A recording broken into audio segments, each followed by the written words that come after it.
세상에 존재하는 모든 것에는 이름이 있습니다. 이름이란 어떤 사물이나 단체를 다른 것과 구별하여 부르는 일정한 호칭입니다. 그래서 그 이름에는 존재에 대한 형질 또는 그 존재에 대한 상태와 그 존재가 어디에 어떻게 쓰여지는지에 관한 목적함의 내용들이 담겨 있습니다. 좀 이렇게 부연합니다. 지금 우리가 모여있는 이곳을 무슨 빌딩으로 부르지 않고 장수 교회 건물이다라고 부릅니다. 우리 여기 모여있는 곳을 교회라 부른다는 것이지요. 교회란 무엇입니까? 한자어로 가르칠 교, 모일 회입니다. 이게 교회입니다. 그렇다면 왜 교회를 교회라고 부를까? 교회에서는 하나님의 말씀을 가르치는 일을 하는 곳이기 때문에 교회를 교회라고 부릅니다. 그래서 이름에는 이와 같이 그 사물이 가진 특징, 그리고 내용, 또 그 사물이 왜 존재하는가라고 하는 목적함이 그 이름에 담겨 있다라고 하는 거예요. 그런데 이 이름은 사물에만 있는 것이 아닙니다. 사람에게도 저마다 불려지는 이름이 있다라고 하는 거예요. 그런데 사람의 이름에는 사물의 이름과는 조금 다른 의미가 또 하나 담겨 있습니다. 그것은 바로 그 사람의 이름에는 그 사람에 대한 기대와 소망의 내용들이 함께 담겨 있다는 거예요. 제 이름은 영신입니다. 제 이름은 한자어로 빛날 영 믿을 신입니다. 제가 이 땅에 처음 태어났을 때 저의 모습을 보시고 저의 이름을 지어주신 목사님께서 믿음으로 빛나는 삶을 살아가라, 그러한 삶을 사는 이가 되라 하는 소망과 또 의의를 가지고 제 이름을 영신이라고 지어주었습니다. 여러분의 이름에도 다 이와 같은 의미들이 내포되어져 있으리라 여깁니다.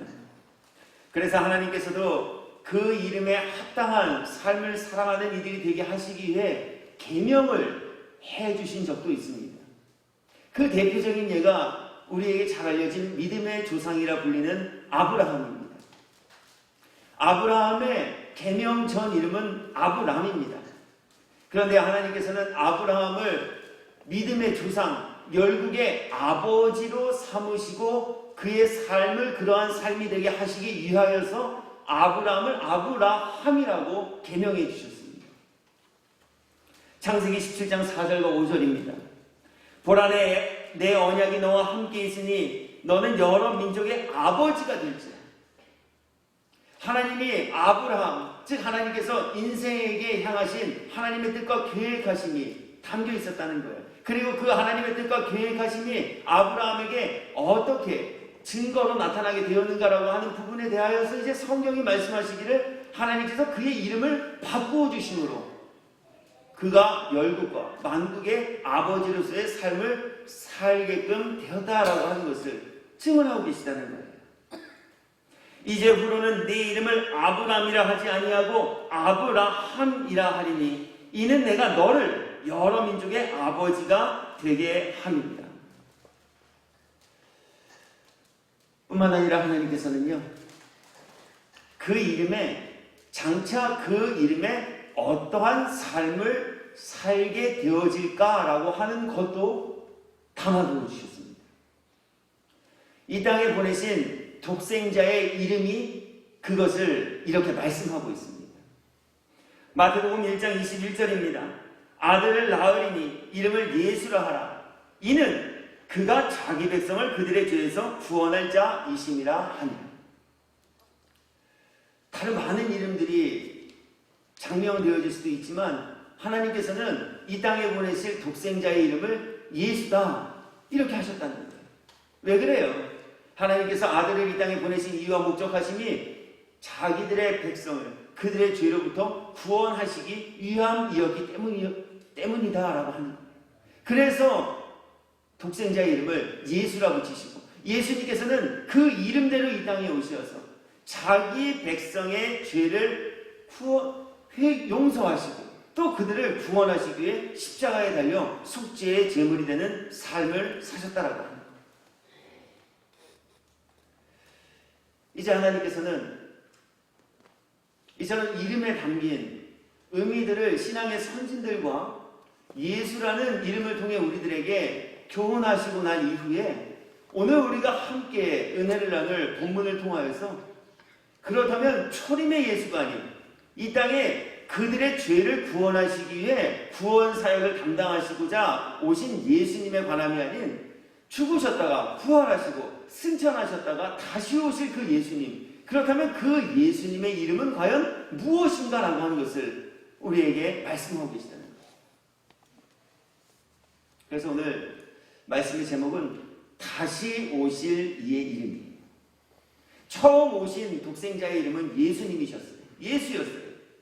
그런데 예수님께서는 처음 오셨을 뿐만이 아니라 다시 오시겠다라고 우리들에게 말씀하셨어요. 그렇다면 그 다시 오실 예수님의 이름은 과연 무엇일까라고 하는 거예요.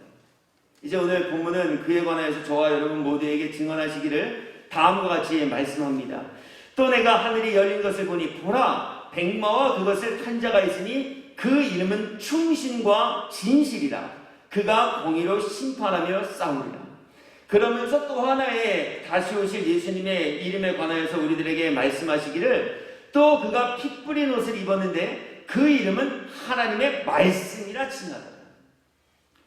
다시 오실 예수님의 이름에 관하여서 오늘 본문은 세 가지의 것을 우리들에게 알려주십니다. 그렇다면 다시 오실 예수님의 이름을 통하여서 오늘 이 시대를 살아가는 말씀 앞에서 저와 여러분 모두에게 주시고자 하는 교훈은 과연 무엇이며 어디에 있겠는가라고 하는 거예요. 이제 그 부분을 우리가 함께 살피고 생각하면서 은혜의 시간을 나누고자 합니다. 먼저 본문은 다시 오실 예수님에 관하여서 우리들에게 증언하심을 통하여서 예수님께서 다시 오시기의 이름을 가지고 다시 오셔서 무엇을 하실 분이신가라고 하는 것을 우리들에게 알리고 있습니다. 오늘 성경에서 다시 오실 예수님의 이름이 충신과 진실이다라고 하셨어요. 그 충신과 진실이라는 다시 오실 이의 이름을 통하여서 하나님께서는 다시 오실 예수님이 다시 오셔서 무엇을 하실 분이신가라고 하는 것을 우리에게 알리고 계시다는 거예요. 예수님 이 땅에 다시 오셔서 할 일은, 하실 일은 바로 심판이다라고 하는 거예요. 첫 번째 이름으로 우리들에게 알려주신 이 충신이다라고 하는 단어는 헬라어에서 피스토스라고 하는 단어로 기록되어 있는데요. 이 헬라어의 피스토스라고 하는 단어는 신실, 공의로움이라는 뜻을 가진 단어입니다. 그러므로 다시 오실 주님은 신실함이라는, 공의로움이라는 이름을 가지고 오시어서 신실과 공의로움으로 심판하실 분이시다라고 합니다. 11절 다시 읽어드릴게요. 또 내가 하늘이 열린 것을 보니 보라 백마와 그것을 탄 자가 있으니 그 이름은 충신과 진실이라. 그가 공의로 심판하며 싸우다. 우리가 살아가는 이 세상에는 공의롭지 못한 판결들이 너무나도 많이 있습니다. 정치적인 이유로 불공정한, 공의롭지 못한 판결들이 내려지기도 합니다. 이런 것들은 제가 더 자세히 설명드리지 않으려고 해요. 여러분 모두가, 아니 우리 모두가 다 익히 공감하고 또 알고 있는 내용들이 되어지기 때문에 그래요. 정치적인 이유로 판결이 굽어지기도 한다는 거예요. 정치적인 이유로 판결이 좌성향이 되기도 하고 우성향이 되기도 하고, 좌측에 유리하기도 하고 우측에 유리하게도 판결이 내려지게 된다는 겁니다. 그뿐입니까? 때로는 증거의 오용과 또 판결에 있어 가장 중요한 판결의 기준이 되어질 그 증거가 훼손되어지거나 혹은 판결을 내릴 재판관이 뇌물로 인하여서 불이한 판결을 내리는 때도 우리는 목격하게 된다는 거예요. 그래서 하나님께서는 세상과 사람들의 재판과 그 판결의 모습과 내용을 다음과 같이 말씀하고 있습니다.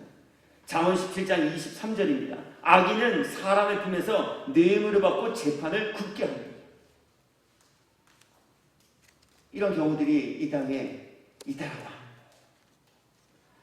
그 무엇보다 공명정대하게 판결 내려야 할 이 재판이 여러 가지 이유들로 인하여서 굽어지는 경우가 우리 사람들이 살아가는 이 땅과 사람들이 하는 재판과 심판에서는 발생하게 되어진다라고 합니다. 오심이 생길 수 있어요. 불의한 판결과 부당한 재판의 결과들을 우리는 만나게 되어질 수도 있다라고 하는 거예요. 그러나 오늘 하나님께서 이 땅에 오시어 예수님께서 하실 그 심판은 공의로운 심판입니다. 무엇보다 불의함이 없는 고든 심판이다라고 하면 우리들에게 알리고 계시다는 거예요. 심판을 하시되 하나님이 하실 심판은 공의로운 심판입니다. 심판을 하시되 하나님께서 하실 그 심판은 진실한 심판이 되어질 것이다 라고 하는 것을 우리에게 말씀하고 계시다는 거죠. 하나님께서 하실 심판에 관하여 그렇게 성경은 몇 곳에서 그 모습과 그 내용을 다음과 같이 증언합니다. 신명기 10장 17절입니다. 너희의 하나님 여호와는 신 가운데 신이시며 주 가운데 주시오 크고 능하시며 두려우신 하나님이시라. 사람을 외모로 보지 아니하시며 뇌물을 받지 아니하시고. 우리 사람은 뇌물에 마음이 흔들릴 수 있어요. 내게 조금 잘해주는 사람에게 더 마음이 갈 수도 있어요. 그런데 하나님께서는 그렇지 않으시다라고. 뇌물 때문에 흔들리실 분이 아니시다라고 합니다. 그 어떠한 것을 가지고도 하나님의 공의로운 심판을 뒤집거나 훼손시킬 수 없다라고 합니다. 역대하 19장 7절 말씀입니다. 그런즉 너희는 여호와를 두려워하는 마음으로 삼가 행하라. 우리의 하나님 여호와께서는 불의함도 없으시고 치우치심도 없으시고 뇌물을 받는 일도 없으시니라 합니다. 그렇다면 이러한 공의로운 하나님의 심판, 그 심판의 기준, 그 신실함의 심판이란 과연 무엇일까라고 합니다. 그에 관하여서 주님은 성경의 몇 곳을 통해 다음과 같이 말씀합니다. 로마서 2장 6절입니다.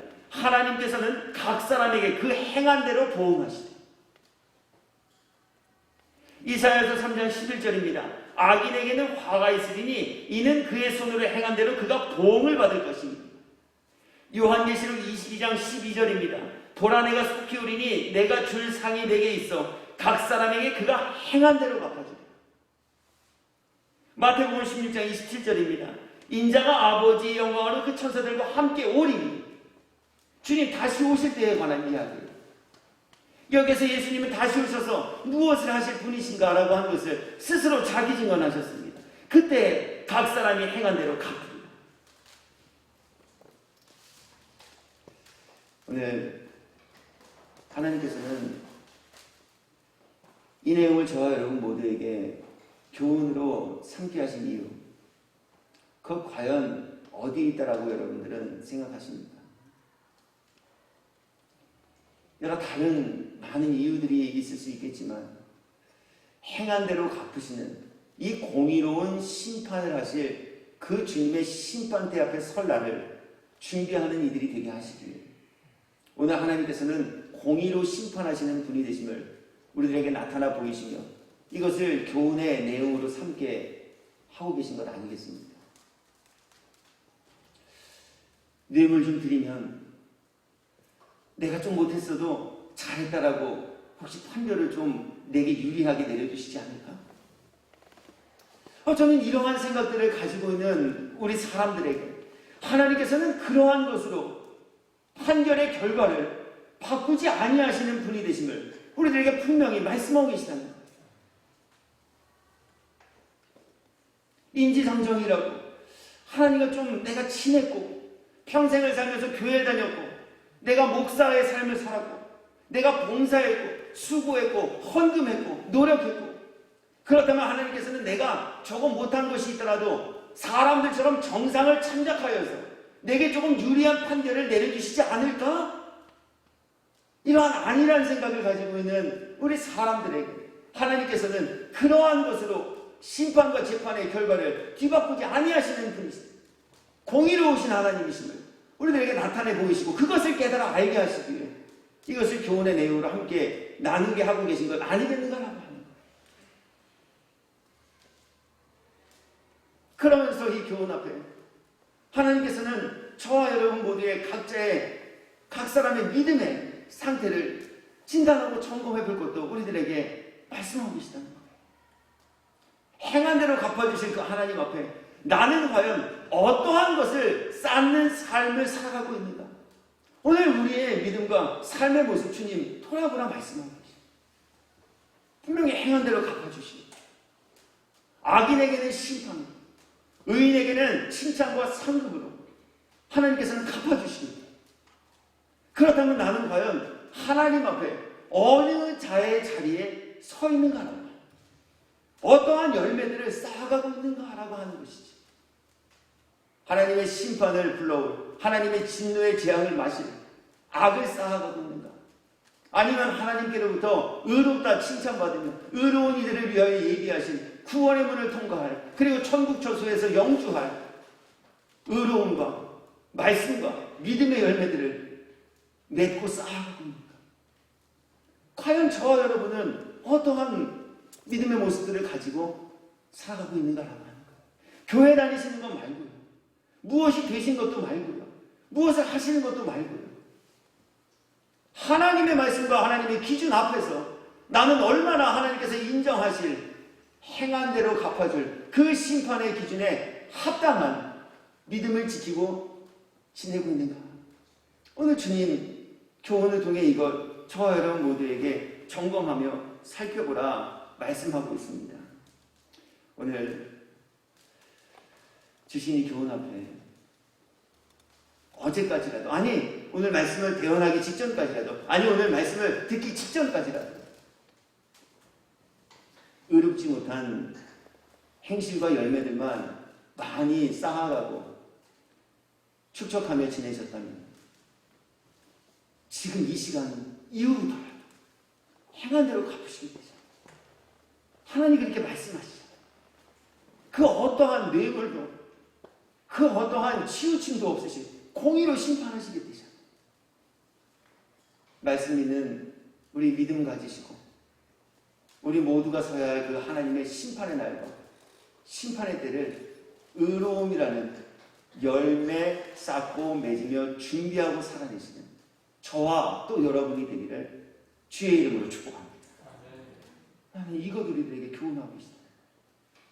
두 번째, 다시 오실 이의 이름을 통하여서 하나님께서는 예수님께서 하실 그 심판의 내용이 무엇인가라고 하는 것을 우리에게 알리십니다.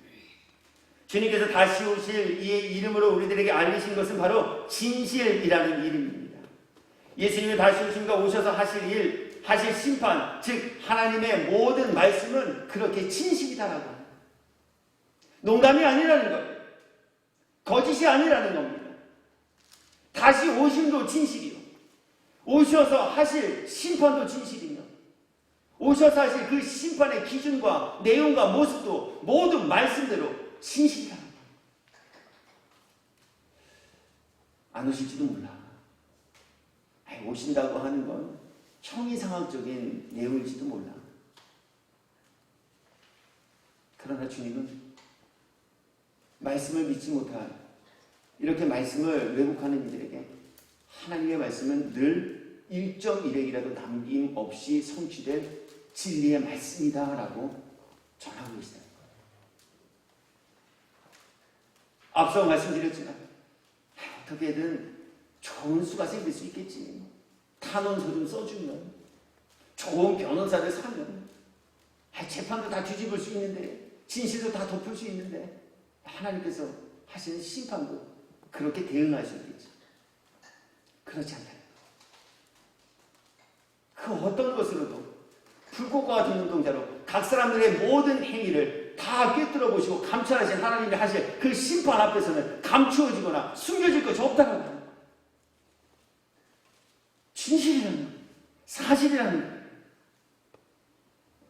그래서 하나님께서는 이 땅에 오신 예수님의 입을 열어, 또 성령의 감동을 입은 성경의 기자들을 통하여, 특히 하나님의 천군 천사들의 입을 열어 예수님 이 땅에 다시 오실 것을 우리들에게 말씀하셨어요. 어쩌면이 아니에요.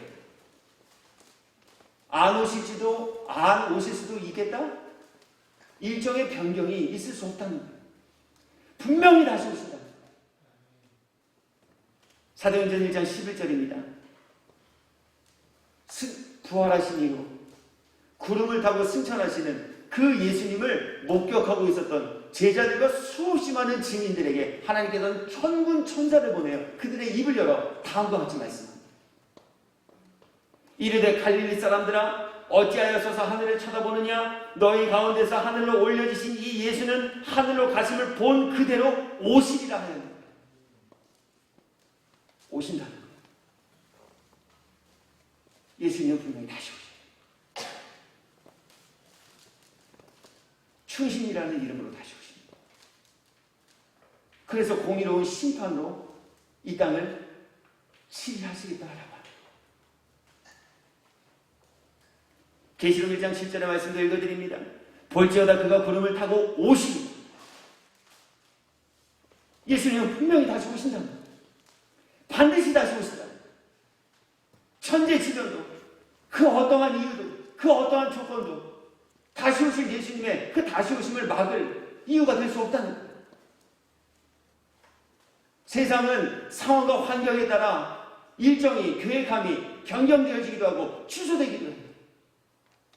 그러나 하나님의 말씀은 그 말씀 그대로 하나도 남김없이 반드시 성취될 것임을 우리들에게 깨닫고 믿게 하시기 위해서 오늘 다시 오실 이 이름을 진실함이라는 이름으로 창명해 주셨다.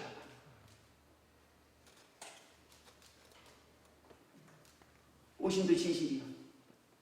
앞서 우리들에게 교훈의 주제로 살피게 하셨던 오셔서 하실 공의로운 심판도 모두 진실이랍니다. 여기서 우리 또 한 번 말씀해 주시는 교훈 앞에 우리 각 사람의 믿음의 모습 살펴보셔야 할 중요한 내용이 한 가지 있어요. 그렇다면 저와 여러분께서는 정말 예수님의 다시 오심을 다시 오시겠다고 하신 이 말씀을 믿고 있는가라고 합니다.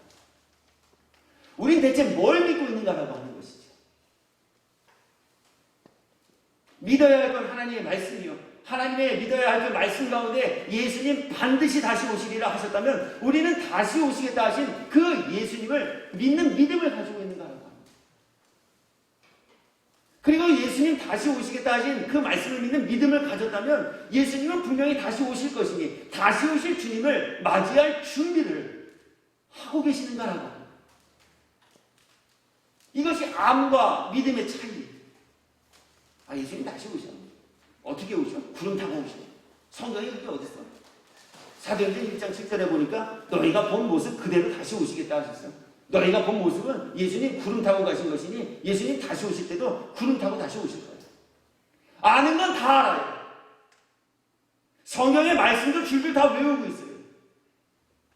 그 내용이 무엇인지도 알고 있어요. 그러나 우리는 과연 그것을 믿고 있는가라고. 주님이 다시 오심을 믿는 믿음을 가졌다면 다시 오실 주님을 만나고 영접할 준비를 하며 살아갈 수밖에 없게 되지 않겠는가라고 믿는다는 말이에요. 그렇다면 우리는 과연 믿고 있는가라고 하는 것이죠.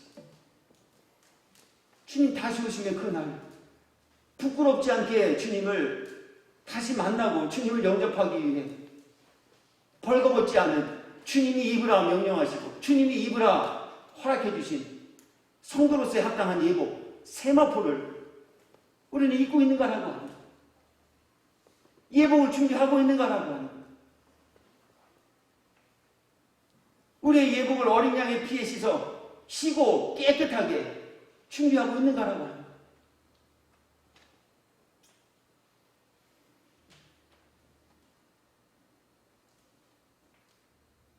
믿기 때문에 정신을 차리고 깨어 기도하고 있는 거라고 하는 것이죠. 오늘이 가면 내일이 오고 이번 달이 가면 다음 달이 오고 올해는 벌써 4, 4분기까지 왔습니다. 다 달았습니다. 송구영 씨는 기점으로 내년 1월 1일부터 잘하는 거지. 언제 오실지 모르면서 주님 다시 오실 날이 오늘 밤과 내일이 될 수도 있음에도 불구하고 우리 말씀 듣고 전해서 다 알고는 있지만 믿지 못하면서 내가 원하는 시간대에 주님 오실 거라는 오만함과 착각을 가지고 우리 주님 다시 맞이할 준비하는데 게으르거나 소홀히 하고 있지는 아니한가라고 하는 거예요. 오늘을 소중히 여기지 않고 오늘을 허비하며 세월을 다 흩어버리며 살아내고 있지는 아니한가라고 하는 것이죠.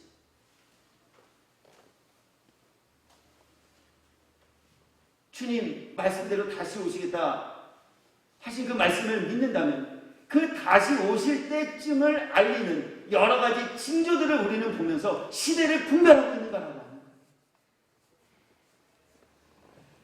요즘 유난히 이 지구상에 급격하게 변화하는 이 기후에 대한 이야기들이 매스컴에서 자주 들려집니다. 지난주를 기억해요. 저녁에 잠깐 TV를 시청하다 깜짝 놀랐습니다. 방송에서 갑자기 정규방송을 중단하고 뉴스 특보라고 화면을 띄운 다음에 밤 10시 반이 되었는데 우리나라를 포함한 동아시아대에 있는 지진대가 지금 활발하게 움직이고 있다.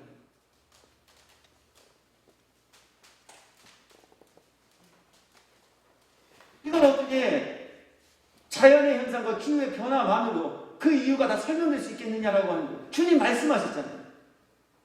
인자가 다시 올 때 처처에서 난리와 기근과 지진의 소문이 있으니 우리는 이러한 것들을 보면서 주님이 말씀하신 그 말씀들이 1.1핵이라도 남김없이 성취되어져 가고 있구나. 야, 그렇다면 이러한 모든 징조들은 주님의 오심이 가까워지고 있음을 우리들에게 알리고 있는 사인이구나. 우리 이러한 것들을 깨닫고 분별하며 살아가고 있는가라고 하는 것이죠. 주님 이거 묻고 계시다는 거예요. 다시 오시는 거. 알지, 다시 오시는 거. 어떻게든 뭐 교회만 열심히 다니면 어떻게 좋은 일이 있겠지. 주님은 우리들에게 이렇게 말씀치 아니하시고 주님의 다시 오심을 준비하는 이들이 되게 하시기 위하여서 정신을 차리고 깨어 기도하라. 무화과 나무가 변하는 것을 보며 시대가 계절이 바뀌는 것을 너희가 알듯 이 시대를 보면서 시대를 분별하는 이들이 되라. 이렇게 말씀하고 계시습니다. 뿐만 아니죠. 주님 다시 오시면 구원받은 이들을 그 영혼을 위해 준비한 처소로 예비하고 영접하는 일을 해주실 텐데 그렇다면 우리는 우리 영혼의 처소와 우리 영혼이 영생할 천국에서 영혼을 위한 상급을 준비하고 있는가? 제가 예물드림에 기도를 드릴 때마다 하나님 우리의 이 모든 드림이 우리 교회가 평안히 든든히 세워져가는 일에 쓰임받는 드림이 되게 하시고 이 드림이 무엇보다 우리의 영혼의 처소와 우리의 영혼의 지경과 우리의 영혼의 상급이 쌓여지고 풍성하는 곳에 쓰임받는 드림이 되어지기를 원한다는 기도를 한 주도 빼먹지 않고 드리고 있어요. 이유는 다른 데 있지 않나요?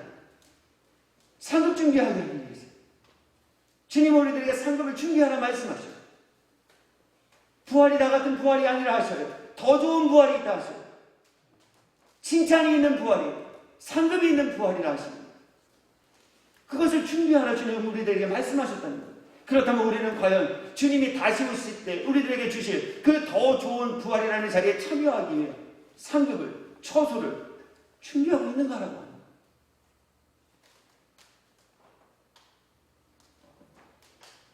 무엇보다 공의로운 하나님의 심판대 앞에 서서 그 심판을 통과하고 천국에 입성할 이들이 마땅히 갖춰 입어야 할 성도에 오른 행실, 세마포를 예복을 준비하고 있는가라고 하는 것이죠. 말로는 교회 다니니까 착하게 살아야 돼요. 교회 다니니까 뭐 하지 말아야 돼요. 교회 다니니까 뭐 해야 돼요. 알 건 다 알고 말로는 그렇게 하고 있지만 정작 우리들의 표정에서, 우리들의 눈빛에서, 우리들의 언어 생활을 통해, 우리들의 삶을 통해, 우리들의 인생의 모든 자취들을 통해 우리 하나님이 찾으시고 하나님께서 흥량하실 만한 성도의 옳은 행실이라는 그 믿음의 열매들을 맺고 있는가 해요. 믿는다면 준비하시라.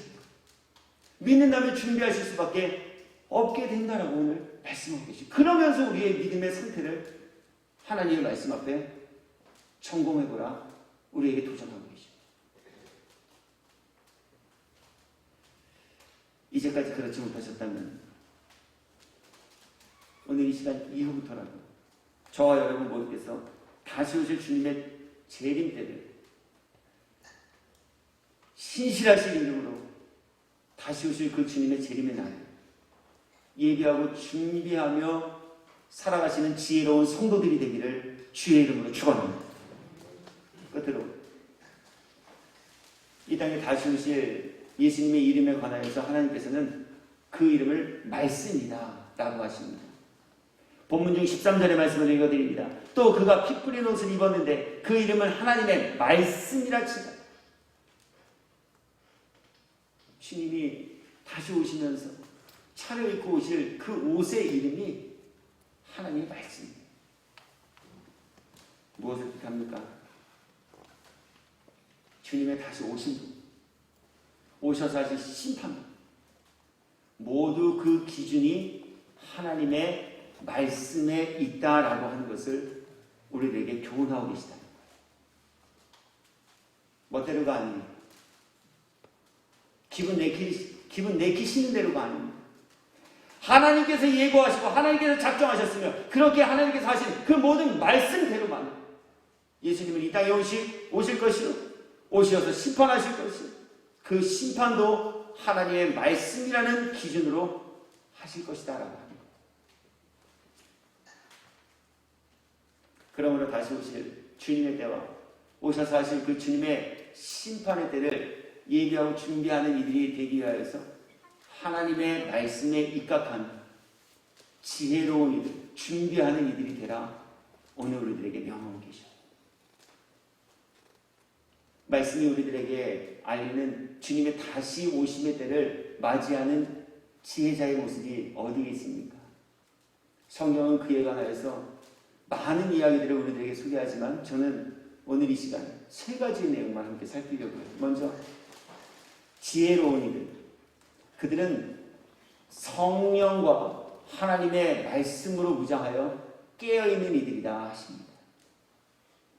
마태복음 25장에는요 주님의 다시 오심의 때를 맞이한 그리고 그 맞이함을 준비하고 있는 이들의 모습들을 우리들에게 보이고 계신데요. 내용은 다음과 같습니다. 그때 천국은 마치 등을 들고 신랑을 맞으러 나간 열 처녀와 같다 하니 그 중에 5은 미련하고 5은 슬기 있는 자. 말씀 이 비유 왜 주셨다고 생각하십니까? 미련한 자와 슬기로운 자의 모습을 하나님께서는 이렇게 우리들에게 대조하게 하시면서 우리를 하여금 미련한 자가 아닌 슬기로운 이가 되게 하시기 위해서 이 말씀 주신 것 아니겠습니까? 그럼 슬기로운 이들은 누구입니까? 등뿐만이 아니라 그 등을 밝힐 수 있는 기름도 준비합니다. 여기서 우리 생각하셔야 될 것 있죠? 똑같이 기다렸어요. 등까지 준비한 것도 같아요. 그러나 슬기로움과 지혜로움을 구분짓는 그 기준이 등을 밝힐 수 있는 기름을 준비했는가 그렇지 못한가에 있었다라고 합니다. 교인이라는 등도 가지고 있어요. 성경책을 끼고 교회에 오는 등도 가지고 있어요. 목사라는 이름의 등도 가지고 있습니다. 장로, 권사, 집사라는 이름의 등도 가지고 있어요. 그러나 우리는 과연 목사로서의 합당한 빛을 밝힐 수 있는, 목사로서의 합당한 빛을 비추도록 하는 그 등에 기름까지도 준비하고 있는가?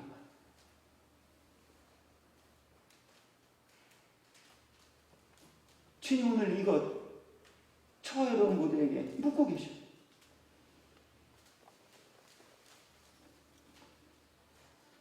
두 번째, 착하고 충성된 이들이 댕으로 주님의 다시 오신 날을 준비하라 하십니다. 마태복음 25장 19절 이후의 말씀 읽어드릴게요. 오랜 후에 그 종들의 주인이 돌아오셨어요. 말씀대로 하나님 아버지께서 정하신 그 시에 그 모습으로 돌아오셨어요. 오셔서 무엇 하셔요? 그가 결산하였어요. 결상 앞에서도 사람은 딱 두 그루로 나눠지게 됩니다.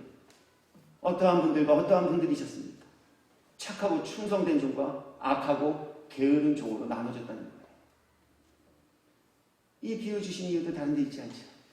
저와 여러분 모두가 착하고 충성된 종의 모습으로 다시 오실 주님을 맞이하는 이들이 되게 하시기 위해 이 비유 주셨어요. 착하고 충성된 종들이 누구입니까? 지극히 적은 것에 충성한 이들. 우리 큰 것에는 많이 열심히 해요. 이번에도 제가 목회계획 세미나 좀 다녀왔는데 수백 명의 목사님들이 모인 자리, 거기에서 선택받은 강사 목사님들, 강사분들, 정말 준비 많이 하셨다라고 하는 것이 제가 회중석에 앉아 있으면서도 느껴졌어요. 그러면 제 모습 봤어요.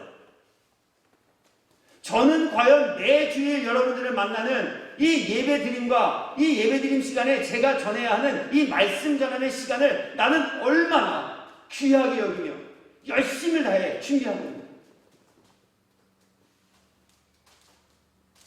하나님 앞에 이런 것도 생각해 보았습니다. 100여 번밖에 되지 않은 성도라고 내가 혹시 소홀히 하고 있지는 않은가? 저는 수천 명이 모이는 교회에서도 목회해봤기 때문에, 그곳 강단에서도 말씀을 대연해 보았기 때문에 그때의 모습과 지금의 제 모습을 말씀에 비추어서 점검해왔다는 거예요.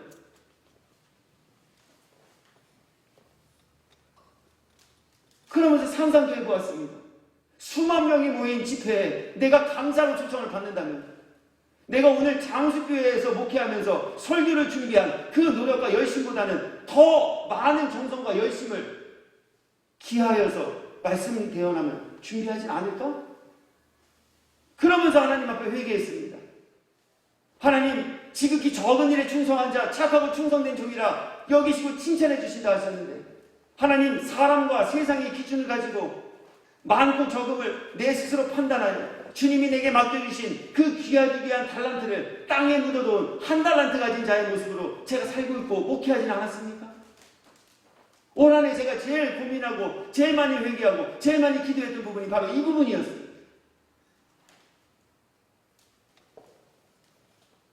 설교는 준비하라고 하면서, 설교는 착하고 충성된 종이 되어야 한다고 하면서, 정작 우리는 과연 얼마나 하나님께서 인정하실 착하고 충성된 종의 모습을 가지고 주님이 다시 오실 날을 준비하며 예비하고 지내고 있는가라고 하는 것이죠.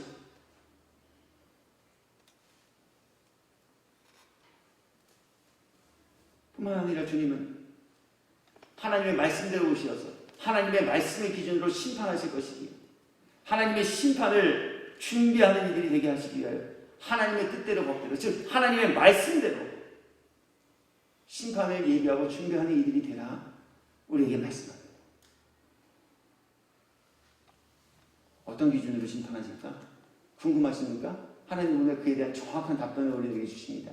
하나님의 말씀이라는 법전을 가지시고 하나님의 말씀을 기준으로 삼아 심판하시겠다. 내 기준 아니에요. 세상 기준 아닙니다.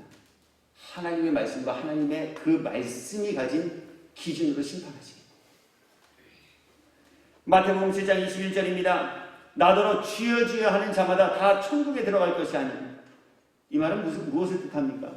주님에 대하여서 주여 주여 하는 분들 중에서도 천국에 가지 못할 분들이 계시다는 이야기입니다.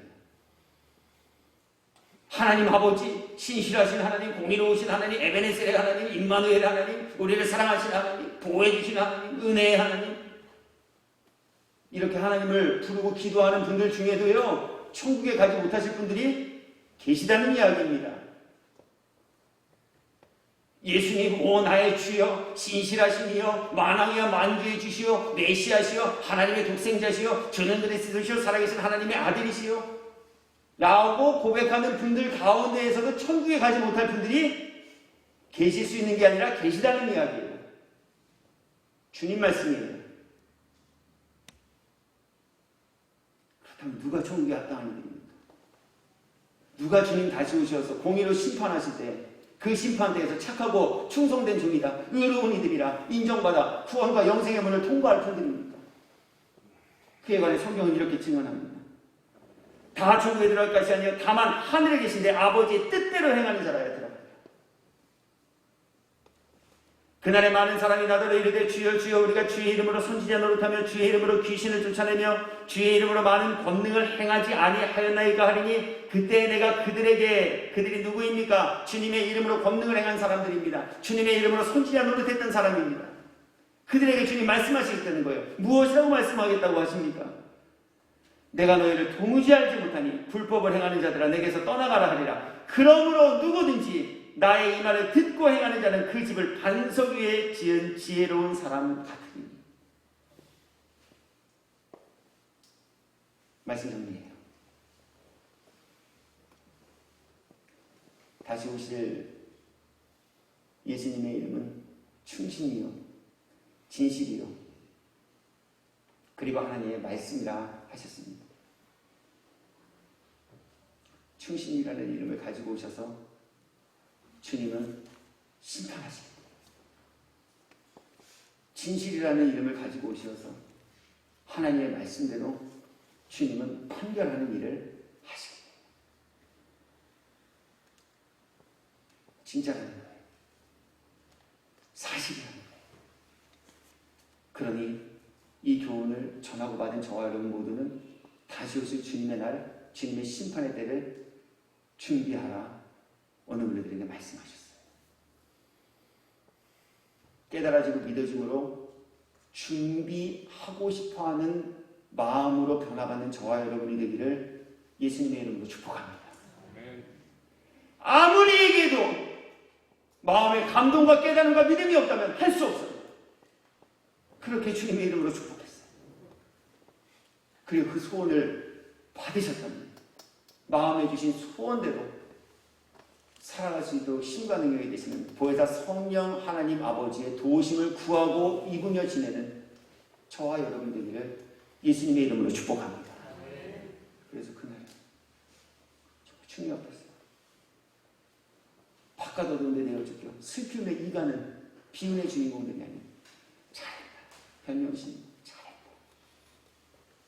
내가 내 수고를 하고 내가 내 인내를 하는 내가 지극히 적은 일에 충성하였으니 내가 내게 더 큰 것을 맡긴 내 주인의 즐거운 잔치에 참여하리라. 주님께로부터 이 칭찬을 받으시는 저와 장수에 속한 사랑하는 모든 지체인 성도들이 되시기를 예수 그리스도의 이름으로 축원합니다.